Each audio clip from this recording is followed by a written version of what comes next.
Good morning. Fusion solar technologies సమర్పిస్తున్న business breakfast షోకి స్వాగతం. ఏషియన్ మార్కెట్స్లో ఈ ఉదయం నష్టాలు కనిపిస్తున్నాయి. In fact most of the global cues నెగిటివ్గా ఉన్నాయి. ఈ కొత్త ఏడాదిలో ప్రారంభమైన కొత్త వారానికి సంబంధించిన ఆరంభ దినం అంతగా మనకు పాజిటివ్గా కనపట్లేదు. ఇన్ఫ్యాక్ట్ చాలా నెగిటివ్గా కనిపిస్తుంది. షాంఘై ఇండెక్స్ ఆల్మోస్ట్ 4% నష్టంతో ట్రేడ్ అవుతుంది. చైనాకు సంబంధించిన ఇండెక్స్ ఇది. So Chinese December PMI data అంటే అక్కడ ఫ్యాక్టరీస్ అవుట్పుట్ డేటా నెగిటివ్గా వచ్చింది. It is the lowest since September 2015. దీంతో షాంఘై ఇండెక్స్ ఆల్మోస్ట్ 3.5% నష్టంతో ట్రేడ్ అవుతుంది. కైనిక్స్ పిఎంఐ డేటా అంటారు. ఇది అంతకుముందు నెలలో అంటే నవంబర్ నెలలో 48.6 వస్తే ఇప్పుడు 48.2 నమోదైంది డిసెంబర్ నెలలో అక్కడ పిఎంఐ డేటా. ఇది మార్కెట్స్ను కొంత నిరాశపరిచింది. ప్రధానంగా చైనా, జపాన్ ఇండిసెస్ రెండు కూడా నెగిటివ్గా ట్రేడ్ అవుతున్నాయి. ఈ నేపథ్యంలో ఎస్ఎక్స్ నిఫ్టీ కూడా 0.5% నష్టంతో కనిపిస్తుంది. మేబీ మన మార్కెట్స్ ఇవాళ కొంత వరుసగా 10వ నెల కూడా చైనాస్ ఫ్యాక్టరీ డేటా నెగిటివ్గా వస్తుంది. మనకి ఇది గ్లోబల్ మార్కెట్స్ మీద నెగిటివ్ ఇంపాక్ట్ చూపిస్తుంది. సో మన మార్కెట్స్ కూడా కొద్దిగా స్లైట్లీ నెగిటివ్గా ఓపెన్ అయ్యే అవకాశాలు కనిపిస్తున్నాయి. మరోవైపు మిడిల్ ఈస్ట్లో కూడా కొంత మళ్ళీ టెన్షన్స్ నెలకొంటున్నాయి. సౌదీ అరేబియా, ఈసారి సౌదీ అరేబియా ఇరాన్ మధ్య.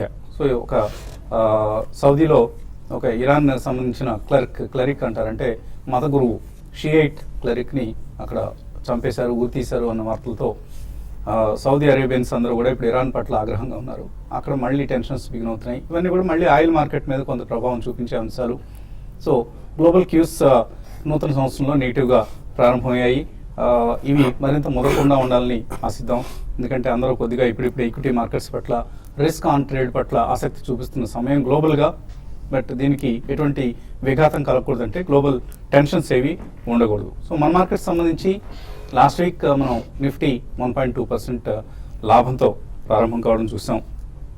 అండ్ ఆటో సేల్స్ నెంబర్స్ చూస్తే డిసెంబర్ ఆటో సేల్స్ ఎటువంటి గ్రోత్ లేదు, no signs of growth. In fact కొన్ని కంపెనీస్ లైక్ ఎస్కార్ట్స్ లాంటి కంపెనీస్ విషయంలో నెగిటివ్గా కూడా ఆటో సేల్స్ డేటా వచ్చింది. ఈవెన్ ఎస్ఎంఎల్, ఇసుజు లాంటి కంపెనీస్ ఇవన్నీ కూడా నెగిటివ్ డేటా పోస్ట్ చేశాయి auto sales. So last week మనం చూసిన లాభాలు ఏవైతే ఉన్నాయో అవి ఈ వారంలో కొంత ప్రాఫిట్ టేకింగ్ వచ్చే అవకాశం కనిపిస్తుంది. ఎఫ్ఐఎస్ బిహేవియర్ కూడా లాస్ట్ వీక్ మనకు జనవరి 1st రోజు వాల్యూమ్స్ చాలా చాలా తక్కువగా నమోదయ్యాయి. అంటే ఇంకా వాళ్ళు హాలిడే మూడ్ నుంచి బయటకు రాలేదు అన్న అంశం తెలుస్తుంది మనకి. బట్ క్యాష్ మార్కెట్స్లో మాత్రం 230 crores వర్త్ స్టాక్స్ను ఎఫ్ఐఎస్ జనవరి 1st రోజు కొనడం చూసాం. దీంతో కొంత నిఫ్టీకి సపోర్ట్ లభించింది. అండ్ ప్రధానంగా యాక్షన్ అంతా కూడా మనం పదే అనుకుంటున్నట్లుగా మిడ్ అండ్ స్మాల్ క్యాప్స్లోనే కేంద్రీకృతమైంది. మనం కనుక లాస్ట్ ఫ్రైడే డేటా ఒకసారి చూస్తే బిఎస్సిలో 477 స్టాక్స్ అప్పర్ సర్క్యూట్ను టచ్ చేశాయి. సో మిడ్ క్యాప్స్లో చాలా చాలా స్ట్రాంగ్ యాక్షన్ కనిపిస్తుంది. బట్ కొంత ఎగ్జూబరెన్స్ కూడా కనిపిస్తుంది. అవసరానికి మించిన, మోతాదుకు మించిన ఎగ్జూబరెన్స్ కనిపిస్తుంది. సో కేర్ఫుల్గా ఉండాలి. Reliance power for instance last 1 monthలో 11% పెరిగింది. జెట్ ఎయిర్వేస్ 34% పెరిగింది. సో ఇటువంటి స్టాక్స్లో కొద్దిగా కేర్ఫుల్గా ఉండాలి. మేబీ ఆయా కంపెనీస్లో న్యూస్ ఏదైనా ఉన్నప్పుడు మాత్రమే మనం అటువంటి స్టాక్స్ జోలికి వెళ్ళాలి. Otherwise for instance IRB infra 10,000 crores worth order వచ్చింది వాళ్ళకి జేఎండ్కే గవర్నమెంట్ నుంచి ఒక టనల్ ప్రాజెక్ట్కి సంబంధించి. సో అటువంటి న్యూస్ డ్రివెన్ స్టాక్స్ పట్ల ఆసక్తి చూపించవచ్చు మేబీ లాంగ్ రన్ కోసం. బట్ షార్ట్ టర్మ్లో ట్రేడర్స్ తప్ప ఇన్వెస్టర్స్ కొద్దిగా అప్రమత్తంగా ఉండాల్సిన సమయం ఇది. అలాగే ఇవాళ చాలా పేపర్స్ ఆల్మోస్ట్ ఆల్ ఫైనాన్షియల్ డైలీస్లో మనకు 2016 అవుట్లుక్ ఎలా ఉంటుందన్నది వచ్చింది. ఎకనామిక్ టైమ్స్లో ఒక మంచి మసాలా వార్త కనిపిస్తుంది. So 12 stocks to watch out for this year అంటూ లార్జ్ క్యాప్లో 3 స్టాక్స్ను వాచ్ చేయొచ్చు ఈ సంవత్సరానికి సంబంధించిన ఇది ఇచ్చారు. మనం కోర్స్ డిసెంబర్ 31st, జనవరి 1st రోజు మన అనలిస్ట్ ఇచ్చిన రికమెండేషన్స్ మీరు అందరూ నోట్ చేసుకుని ఉంటారని ఆశిస్తున్నాం. నోట్ చేసుకుని వాళ్ళ కోసం మళ్ళీ యూట్యూబ్లో మనం ఆ లింక్ని పెట్టడం జరిగింది. అలాగే మన కార్యక్రమంలో కూడా వాటిని మళ్ళీ ఒకసారి డిస్ప్లే చేయడం జరుగుతుంది ఎవరైనా మిస్ అయి ఉంటే వాళ్ళ కోసం. అలాగే ఈటీలో ఇచ్చిన రికమెండేషన్స్ చూస్తే లార్జ్ క్యాప్స్లో హెచ్పిసిఎల్, ఎన్టీపీసీ, సన్ ఫార్మా ఈ 3 స్టాక్స్ ఈ సంవత్సరంలో కొంత అవుట్ పెర్ఫార్మ్ చేసే అవకాశం ఉంది అంటూ. ఎందుకంటే ఇవి కొద్దిగా beat and down stocks, for instance NTPC and Sun Pharma. But HPCL last 1 yearలో 56% రిటర్న్ ఇచ్చింది thanks to lower crude prices. అలాగే మిడ్ క్యాప్స్లో నీల్ కమల్ ఆల్రెడీ 175% రిటర్న్ ఇచ్చింది లాస్ట్ 1 yearలో. Wonderla holidays, Biocon, PVR, Muthoot finance ఇవి వాచ్ చేయదగ్గ స్టాక్స్ అంటూ ఒక లిస్ట్ ఇచ్చారు. స్మాల్ క్యాప్స్లో హైడ్రో ఎస్ఎండ్ఎస్, Jamna auto, Orient Paper, Snowman logistics, ఇటువంటి stocks. So all in all చెప్పొచ్చేది ఏంటంటే మిడ్ అండ్ స్మాల్ క్యాప్స్లో మళ్ళీ అందరూ అంటున్నట్లుగా ఇది ఒక స్టాక్ పికర్స్ ఇయర్ కాబోతుంది అంటున్నారు అందరూ. అలా అని చెప్పేసి లార్జ్ క్యాప్స్ని, నిఫ్టీ స్టాక్స్ని మిస్ చేయమని కాదు. ఎందుకంటే లాస్ట్ ఇయర్ మనం చూసాం మారుతి లాంటి స్టాక్స్, లూపిన్ లాంటి స్టాక్స్, ఇటువంటి స్టాక్స్లో మనం చాలా స్ట్రాంగ్ రిటర్న్స్ చూసాం. అదే పరిస్థితి డెఫినెట్లీ సెలెక్టివ్ స్టాక్స్లో మళ్ళీ మనకు ఈ సంవత్సరం కూడా చక్కటి రిటర్న్స్ వచ్చే అవకాశం ఉంది. సో 2016లో మీ దగ్గర 5,000 రూపాయలు ఉండొచ్చు, 50,000 రూపాయలు ఉండొచ్చు, లేదా 5 లక్షల రూపాయలు ఉండొచ్చు. ఈక్విటీస్లో ఇన్వెస్ట్ చేయండి, తప్పనిసరిగా బెస్ట్ రిటర్న్స్ ఉంటాయి ఈవెన్ 2016లో కూడా. బట్ సెలెక్టివ్గా మంచి స్టాక్స్ పిక్ చేసుకుంటేనే ఏదో ఒకటి మళ్ళీ సెలెక్టివ్గా అంటూ జూదం ఆడే స్టాక్స్లో ఎంటర్ అయితే మాత్రం చేతులు కాల్చుకోక తప్పదు. ఫండమెంటలీ గుడ్ కంపెనీస్ని సెలెక్ట్ చేసుకోవచ్చు. మార్కెట్స్ గురించి మాట్లాడేందుకు మనతో మన ఎనలిస్ట్ సిద్ధంగా ఉన్నారు. So welcome to 2016 and wish you very happy new year అండి. Thank you very much. So Fusion solar technologies సమర్పిస్తున్న బిజినెస్ బ్రేక్ఫాస్ట్ షోలో ఇవాళ మీరు ఇన్వెస్టర్స్కి ఎటువంటి సందేశం ఇవ్వబోతున్నారు? బేసిక్లీ మీరు అన్నట్టు ఒకటి పాజిటివ్ అంశం ఏంటంటే almost all fund managers, domestic fund managers మాత్రం అందరూ కూడా బుల్లిష్ ఉన్నారండి 2016 మీద.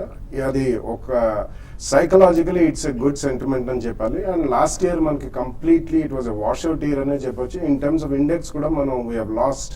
కాబట్టి మనకి back to back year 2 years losses అనేది జనరలీ లాస్ట్ 20-25 yearsలో ఎక్కువ జరగలేదు. కాబట్టి పాసిబుల్లీ ఈ ఇయర్ మనకి బాగానే ఉంటుంది. ఇదే కాకుండా generally preliminary it's two soon, but monsoon 2 bad years తర్వాత ఈ ఇయర్ బాగానే ఉంటుందనే వార్తలు కూడా మనకి స్ట్రాంగ్గానే వస్తున్నాయి. సో అది ఒక పాజిటివ్ అంశంగా కూడా నెలకొల్పోవచ్చు. అండ్ ఫైనాన్స్ మినిస్టర్ గారు ఈ ఇయర్ డెఫినెట్లీ మనం జిఎస్టీ ఇంప్లిమెంట్ చేస్తామని రీవిగర్ అండ్ రీకాన్ఫిడెన్స్తో చెప్తున్నారు.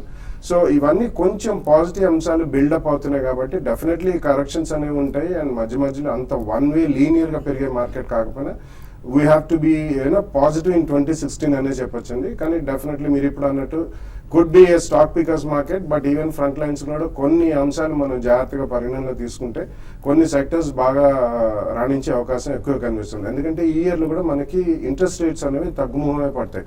సో ఒకవేళ ఫెడ్ రేట్ అగ్రెసివ్గా నెక్స్ట్ 1 yearలో ఒక 100 basis points 2 or 3 tranchesలో పెంచితేనే తప్పించి కొంచెం షాక్స్ మనం చూసే అవకాశం ఉంది. అదర్వైజ్ మనకి ఇంట్రెస్ట్ రేట్స్ తగ్గుముఖం పడతాయి. అండ్ జనరలీ మ్యాక్రో ఎకనామిక్స్ బాగానే ఉన్నాయి. కొద్దిగా రూపాయి క్షీణిస్తే మళ్ళీ ఎక్స్పోర్ట్ లెడ్ ఫ్యాక్టర్స్ అన్ని కూడా they will come in to play in 1-2 sectors అండి.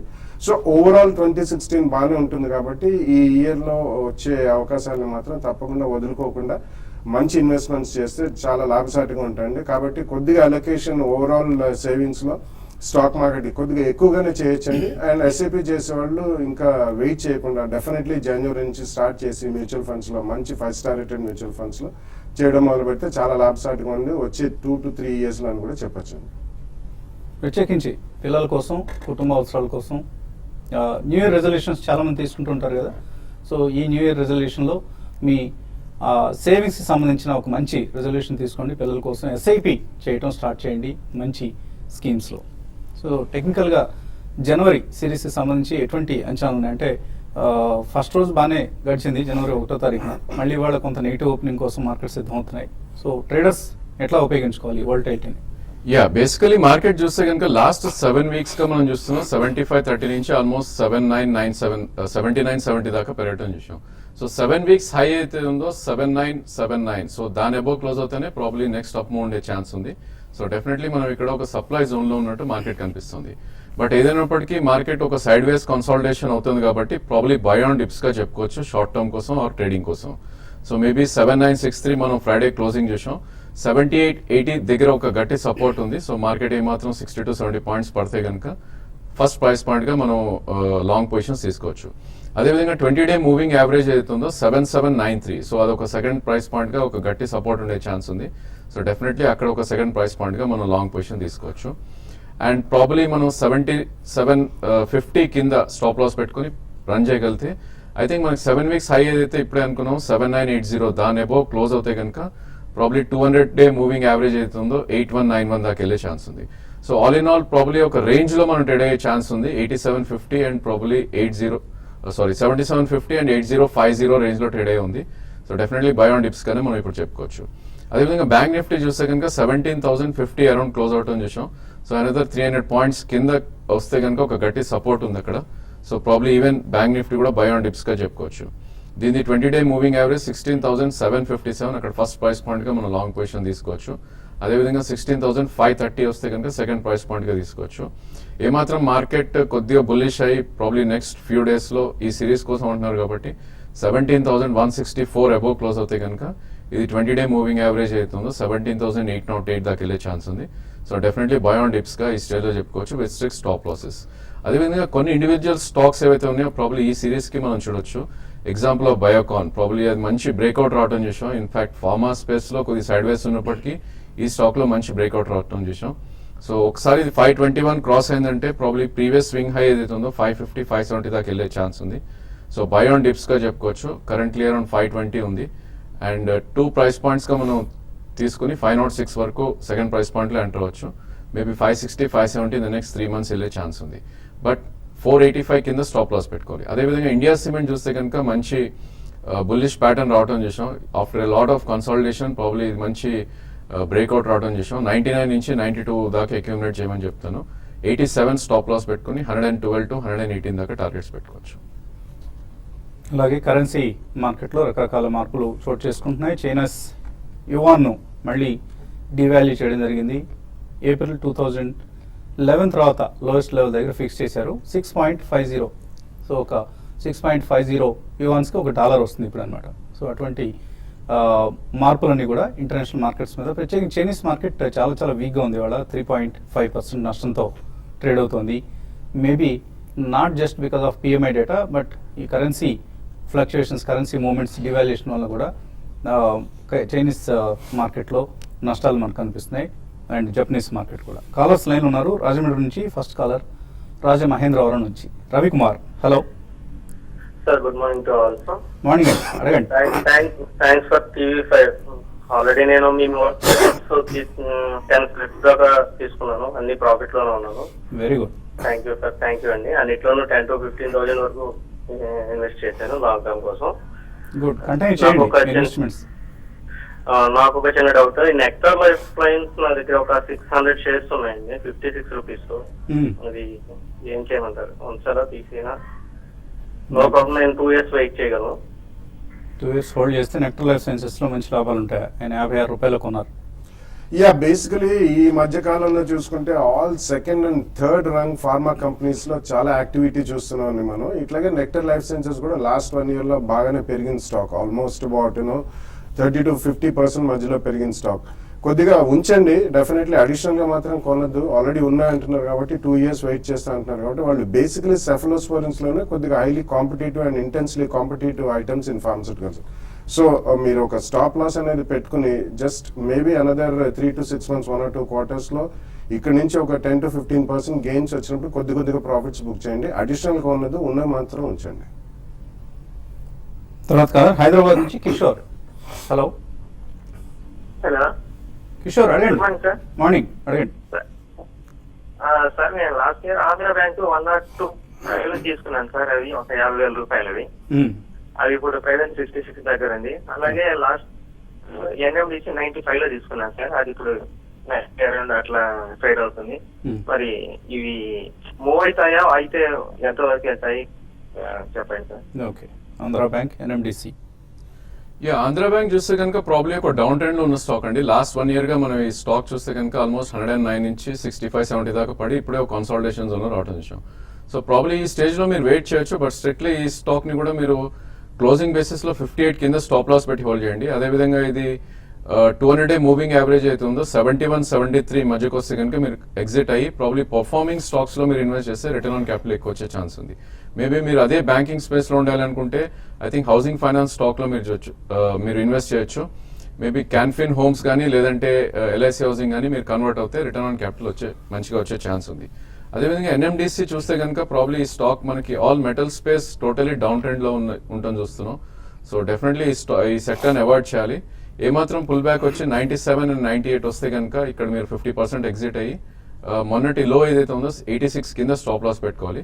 అదేవిధంగా 200-day మూవింగ్ యావరేజ్ అయితే ఉందో 109 అక్కడికి వస్తే కనుక మీరు టోటలీ ఎగ్జిట్ అయిపోయి అగైన్ పర్ఫార్మింగ్ సెక్టర్స్ ఏవైతే ఉన్నాయో మిడ్ క్యాప్ IT కానీ మిడ్ క్యాప్ ఫార్మా కానీ మీరు ఇన్వెస్ట్ చేస్తే దానిలో రిటర్న్ ఆన్ క్యాపిటల్ ఎక్కువ వచ్చే ఛాన్స్.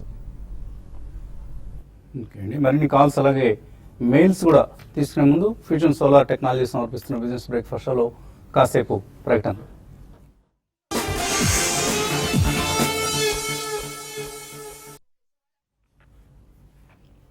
ఫ్యూజన్ సోలార్ టెక్నాలజీ సమర్పిస్తున్న బిజినెస్ బ్రేక్ఫాస్ట్ షోకి తిరిగి స్వాగతం. ఎస్ఎక్స్ నిఫ్టీ ట్రెండ్ బట్టి చూస్తే ఇవాళ మన మార్కెట్స్ ఒక స్లైట్లీ నెగిటివ్ ఓపెనింగ్ కోసం సిద్ధమవుతున్నట్లు కనిపిస్తున్నాయి. తర్వాత కాలర్ లైన్ లో ఉన్నారు, బాపిరెడ్డి తెనాలి నుంచి. హలో, నమస్కారం అండి. నమస్తే అండి. అడగండి. నమస్తే అండి, నేను లాంగ్ టర్మ్ ఇన్వెస్టర్ని. నేను ఒక 6 నెలల క్రితము ఒక 500 Claris life sciences shares 250 rupees తీసుకున్నానండి. ఇప్పుడు అది లాంగ్ టర్మ్ కోసం మరి ఎక్స్పెక్ట్ అలా తీసేస్తే మరి దేంట్లో షిఫ్ట్ అవ్వాలి? క్లారిస్ లైఫ్ సైన్సెస్ హోల్డ్ చేసుకోవచ్చా, అమ్మేసుకోమని సలహా ఇస్తారా? క్లారిస్ కూడా హోల్డ్ చేయొచ్చండి. కాకపోతే వాళ్ళు ఒక 2 years back main line of business అమ్మేసి రెసిడ్యూయల్ బిజినెస్ డెవలప్ చేయడానికి చూస్తున్నారు. బట్ టైం పడుతుందండి. ఇంకా స్పెషల్ డివిడెండ్ కూడా వాళ్ళు ఒక 25 రూపీస్ లాస్ట్ ఇయర్ ఇవ్వడం జరిగింది. సో వాళ్ళకి క్యాష్ రిజర్వ్స్ బాగానే ఉన్నాయి, కానీ సెకండ్ లైన్ ఆఫ్ బిజినెస్ ఏదైతే ఉందో అది గ్రోత్ అనేది it will take maybe a couple of years. And recently వాళ్ళ అండా ఫైలింగ్స్ కూడా బాగానే ఉన్నాయండి అమెరికాలో, అంటే ఫ్రెష్ అండ్ న్యూ బిజినెస్ లో. సో కొంచెం ఓపిక పట్టండి. ఇందులోంచి వేరే చోటికి షిఫ్ట్ అవ్వాల్సిన అవసరం ఇమీడియట్లీ కనిపించట్లేదు. బట్ అడిషనల్ గా డబ్బులు ఉంటే మాత్రం you can by some IT company, mid cap IT company. But otherwise Claris మాత్రం ఉన్న స్టాక్ ఉంచమని చెప్తానండి. తర్వాత గోదావరి ఖాన్ నుంచి Vijay Kumar. Hello. Hello sir, very good morning sir. Good morning, అడగండి విజయ్. సార్, ఇది నేను అశోక్ లేలాండ్ తీసుకున్నాను సార్. అరౌండ్ ఒక 80 రూపీస్ ఉన్నప్పుడు, ఇప్పుడు అరౌండ్ 89 ఉంది సార్. మంచి లాభంలో ఉన్నా సార్. అప్పుడు ఒక 80,000 పెట్టాను. ఓకే. ఇప్పుడు ఒక 5 lakhs చేంజ్ ఉంది. కొంచెం అప్ డౌన్ కూడా చేస్తున్నాను. అండ్ అది ఎలా ఉంటుంది సార్ లాంగ్ టర్మ్ ఇంకో 2 years కి? ప్లస్ జేకే టైర్ కూడా ఓకే, అది ఎలా ఉంటుంది? గుడ్. 18 రూపాయలు కొన్నారైనా ఇప్పుడు మల్టీ బ్యాగర్ అయింది ఇంకా అశోక్ లేలాండ్. హోల్డ్ చేయొచ్చా, ఇంకా ప్రాఫిట్ బుక్ చేసుకోవచ్చా? డెఫినెట్లీ మనం హోల్డ్ చేయొచ్చండి. స్టాక్ చూస్తే కనుక మనకి hire tops hire bottom formation అవటం చూస్తున్నాం. సో డెఫినెట్లీ ఇంకా మీరు కొన్ని రోజులు హోల్డ్ చేయొచ్చు. ఐ థింక్ ఈ స్టాక్ కనుక మీకు 200-day మూవింగ్ యావరేజ్ అవుతుందో 81-81.5 వస్తే అక్కడ ఒక గట్టి సపోర్ట్ ఉండే ఛాన్స్ ఉంది. అదేవిధంగా మనకి 7 months హై అవుతుందో 68-70 దగ్గర ఒక స్ట్రాంగ్ సపోర్ట్ మనకి బేస్ అనేది ఫామ్ అయింది.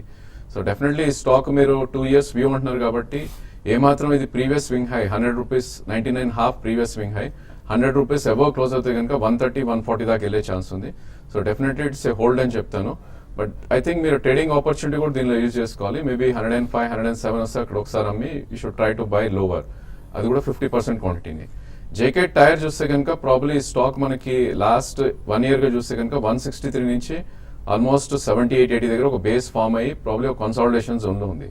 సో ఇది కూడా ఏమాత్రం 7 months హై 128 దాటితేనే దీనిలో స్ట్రెంత్ ఉంటుంది. అప్పటి వరకు ఒక కన్సాలిడేషన్ రేంజ్లో ఉండే ఛాన్స్ ఉంది. So current market price around 115. So in case మీరు కొనాలి అనుకుంటే 2 price points 115 నుంచి 105 మధ్యలో అక్యూములేట్ చేయండి. ఐ థింక్ 2 years మీరు వ్యూ ఉంది అంటున్నారు కాబట్టి మేబీ 160-170 ప్రీవియస్ స్వింగ్ హై వెళ్ళే ఛాన్స్ ఉంది. తర్వాత caller, last caller Shivashankar Reddy. Hello. Hello, అడగండి Shivashankar. Sir good morning sir. Morning అండి. సార్ బాలాగారితో మాట్లాడండి. స్పైస్ జెట్ తీసుకోవాలనుకున్నాను సార్. ఒక 5 lakhs total 10 lakhs investment. 5 lakhs కి స్పైస్ జెట్ తీసుకుందాం అనుకుంటాడు 2-3 రేంజ్ లో. మిగతా 5 lakhs కి ప్రైవేట్ బ్యాంక్స్ తీసుకుంటాం sir. Idea spice jet fundamental చెప్పాను. సో ఏవియేషన్ స్టాక్స్ బాగా పెర్ఫామ్ చేస్తున్నాయి ఈ మధ్య. Last year actually 2015 calendar year లో చాలా మంచి రిటర్న్స్ ఇచ్చిన స్టాక్ అండి. కాబట్టి మీరు 5 lakhs ఆల్రెడీ కమిట్ చేస్తాను స్పైస్ జెట్ అంటున్నారు. So you have to be careful అని. అంటే ఒకటేసారి కొనకుండా కొద్దిగా మనకి లాస్ట్ 3 to 4 days లో ఫ్యూయల్ రేట్స్ కూడా పెరిగాయి, క్రూడ్ పెట్రోలియం కూడా. సో ఇవన్నీ కూడా ప్రైస్ ఎలాస్టిక్ ఉంటాయండి. కొంచెం ఏమైనా ఫ్యూయల్ రేట్స్ పెరిగితే ఇందులో టెక్నికలీ కొద్దిగా కరెక్షన్ రావడం ఇటువంటివి బాగా పెరిగింది కాబట్టి కొంచెం రిస్క్ అనేది ఈ రేట్ లో ఉంటుందండి. బట్ ఓవరాల్ ఎయిర్లైన్ స్టాక్స్ ఈ ఇయర్ కూడా రాణించే అవకాశం ఉంది కాబట్టి మీరు కొన్నా కానీ స్ట్రిక్ట్ గా మీరు అట్లీస్ట్ ఒక 10% కింద స్టాప్ లాస్ పెట్టి రెగ్యులర్లీ ప్రాఫిట్స్ బుక్ చేయడం మాత్రం మర్చిపోకండి. మిగతా 5 lakhs అంటారు, జస్ట్ వెయిట్ అండి. ఈ క్వార్టర్ రిజల్ట్స్ మనకి 2nd week తర్వాత అన్ని రావడం జరుగుతాయి. సో దాన్ని బట్టి ప్రాబ్లీ కొద్దిగా ఎఫ్ఎంసీజీ అండ్ కొంచెం ఆటో యాన్సిలరీ బాగా రాణించే అవకాశం ఉందండి. And housing finance stocks definitely pharma and IT బాగానే ఉంటాయి కాబట్టి వీటిలో మీరు ఇన్వెస్ట్ చేయొచ్చు. Just wait for 10 days, will try to give you some good recommendations. So already మనకు జనవరి 1st ఇచ్చిన రికమెండేషన్స్ నుంచి కొన్ని మీరు సెలెక్ట్ చేసుకోవచ్చు. అండ్ సంక్రాంతి తర్వాత టీవీ5 టీమ్ మీకు ఒక సర్వీస్ కూడా అందించబోతోంది. ఇన్వెస్ట్మెంట్ అండ్ ట్రేడింగ్ రికమెండేషన్స్ను ప్రతి వారానికి మీకు అందించే ప్రయత్నం చేస్తుంది. Of course it will be a paid service. Analyst research ఎఫర్ట్స్కి మనం కొద్దిగా ఫీజు పే చేయాల్సిన అవసరం ఉంటుంది. సో రకరకాల ఆప్షన్స్ మీ ముందున్నాయి, జాగ్రత్తగా సెలెక్ట్ చేసుకోండి. ఇదే మెసేజ్ వెల్లటూరి బీకే పంపించారు, చాలా రికమెండేషన్ ఇచ్చారు. ఆల్మోస్ట్ మీ టీమ్ 35 స్టాక్స్ని రికమెండ్ చేసింది. ఇవి కాకుండా ఇంకా బ్రోకింగ్ సంస్థలు ఐసిఐసిఐ డైరెక్ట్ లాంటివి ఇంకొక 50 రికమెండేషన్స్ చూస్తున్నాం మనం. సో వీటన్నిటిలోంచి అన్నిట్లో ఇన్వెస్ట్ చేయడం కష్టం కాబట్టి నాకు ఒక 5 లక్షల రూపాయలు ఇస్తారంట, దేన్ని సెలెక్ట్ చేసుకుంటామని నన్ను అడుగుతున్నారు. సో ముందుగా 5 లక్షలు పంపించండి, ఇచ్చిన తర్వాత చెప్తాను మీకు. సో చాలా కష్టం అండి నిజంగానే. స్టాక్ పికర్స్ మార్కెట్ అని మనం అనుకుంటున్నాం, అంత ఈజీ కాదు స్టాక్స్ సెలెక్ట్ చేసుకోవటం. మనం సెలెక్ట్ చేసుకున్న రాంగ్ స్టాక్ అయితే డబ్బు నష్టపోయే అవకాశం ఉంటుంది. కేర్ఫుల్గా ఉండాలి. చాలా మేము రికమెండ్ చేస్తున్నవి అన్న ఉద్దేశంతో కాకుండా మీరు వాటి మీద మళ్ళీ రీసెర్చ్ చేయండి. మీ ఓన్ రీసెర్చ్ బేస్డ్గా మీరే నిర్ణయం తీసుకోండి. అంతేగాని బాలాగారు చెప్పారనో లేకపోతే రాజేంద్ర గారు కుటుంబరావు గారు లేదు అడపదడప నేను చెప్పాను ఇటువంటి వారి మీద ఆధారపడకుండా మీ సొంత నిర్ణయం తీసుకుంటే మీ నిర్ణయానికి మీరే బాధ్యులు అవుతారు. తర్వాత వెంకట్ అడుగుతున్నారు, 2 కాల్ ఆప్షన్స్ చెప్పమంటున్నారు. జనవరి సిరీస్కి సంబంధించి ఎటువంటి రికమెండేషన్స్ ఇస్తారు? ఐ థింక్ ఇనిషియల్ స్పీచ్ లో చెప్పినట్టు probably Biocon and India cement ఈ 2 కూడా మీరు 2 ప్రైస్ పాయింట్స్ లో కాల్ ఆప్షన్స్ తీసుకోవచ్చండి. I think they should give at least 4 to 5% return in this month only. Srikanth Reddy అడుగుతున్నారు, 5 నెలల చైల్డ్ ఉన్నారు ఆయనకి, ఎల్ఐసి ఆర్ మ్యూచువల్ ఫండ్స్లో ఇన్వెస్ట్ చేద్దాం అనుకుంటున్నారు 20 years టర్మ్ కోసం. ఎటువంటి సలహా ఇస్తారని అంటున్నారు. 20,000 రూపాయలు పర్ మంత్ ఇన్వెస్ట్ చేస్తారు. మంచి ఆలోచన అండి. ఎల్ఐసి జీవన్ ఆనంద్, ఎల్ఐసి జీవన్ ఆనంద్ అంటే కూడా మీరు go for HDFC children's gift fund అండి. It has given consistently good returns over the last 14 years. March 2001లో ఈ స్కీమ్ను ఇంట్రడ్యూస్ చేయడం జరిగింది, HDFC children's gift fund. It's like a balanced fund లాగా ఆపరేట్ చేస్తుంటారు. ఇందులో గార్డియన్కి ఇన్సూరెన్స్ ఫెసిలిటీ కూడా ఉంటుంది. సో ఒక ఇన్సూరెన్స్ కంపెనీతో టైప్ చేసుకొని అప్ టు 10 lakh రూపీస్ గార్డియన్కి ఇన్సూరెన్స్ ఫెసిలిటీ కూడా ఉంటుంది. ఏదైనా పేరెంట్కి కానీ గార్డియన్కి కానీ ఏదైనా రిస్క్ వచ్చిన సందర్భంలో పిల్లవాడు ఆపదలో పడకుండా ఫైనాన్షియల్లీ ఒక మంచి ఆప్షన్ ఉంది. అలాగే కన్సిస్టెంట్గా లాస్ట్ 5 years మనం చూస్తే 14.36% రిటర్న్ ఇచ్చిన స్కీమ్ కూడా ఇది. చాలా చక్కగా మేనేజ్ చేస్తున్న స్కీమ్ ఇది. So definitely HDFC children's gift ఫండ్లో మీరు ఇన్వెస్ట్ చేయండి. అలాగే ఐసిఐసిఐ ప్రుడెన్షియల్ బ్యాలెన్స్డ్ ఫండ్, ఇటువంటి స్కీమ్స్ ఇవి బెటర్ స్కీమ్స్ అవుతాయండి. రెదర్ దాన్ జస్ట్ మీరు అన్నట్లుగా ఒక ఎల్ఐసి జీవనానంద్ లాంటి ఒక ప్యూర్ ఇన్సూరెన్స్ స్కీమ్ కంటే కూడా చక్కటి రిటర్న్స్ అందే అవకాశం ఉంటుంది. At least 14 to 15% per annum return అందే స్కీమ్స్ ఇవి ఇప్పుడు చెప్పిన హెచ్డిఎఫ్సి చిల్డ్రన్స్ గిఫ్ట్ ఫండ్ లాంటివి. అలాగే లాస్ట్ మెయిల్ వెంకట్రావు అడుగుతున్నారు, Sun Pharma IRB infra long term కోసం ఈ రేట్లో తీసుకోవచ్చా? And Morepen labs. Yeah, Sun Pharma and IRB, I think definitely you can buy and but just buy it in 2 price points. They are good companies and long term lo manchi return iche avakasam undi. Morpan Labs I would request andi koddiga wait cheyandi. Recently ante last 3 months lo అది more than double and then almost 150% పెరిగిన stock. And fundamentals పరంగా చూసుకుంటే it's way high price quote అవుతుంది, but turn around story కింద మనం తీసుకోవచ్చు. So consistency of result చూడాలి, but wait for Morepen labs for a correction. IRB and Sun Pharma you can buy first price point లో కొనండి. Maybe about 7 to 10% correction ఉంటే second price point లో తప్పకుండా కొనండి. ఇంకా చాలా మెయిల్స్ మిగిలిపోయాయి కానీ సమయం కూడా మించిపోయింది. ఇది వాటి ఫ్యూజన్ సోలార్ టెక్నాలజీస్ సమర్పించిన బిజినెస్ బ్రేక్ఫాస్ట్. మధ్యాహ్నం స్మార్ట్ ఇన్వెస్ట్లో మళ్ళీ కలుద్దాం.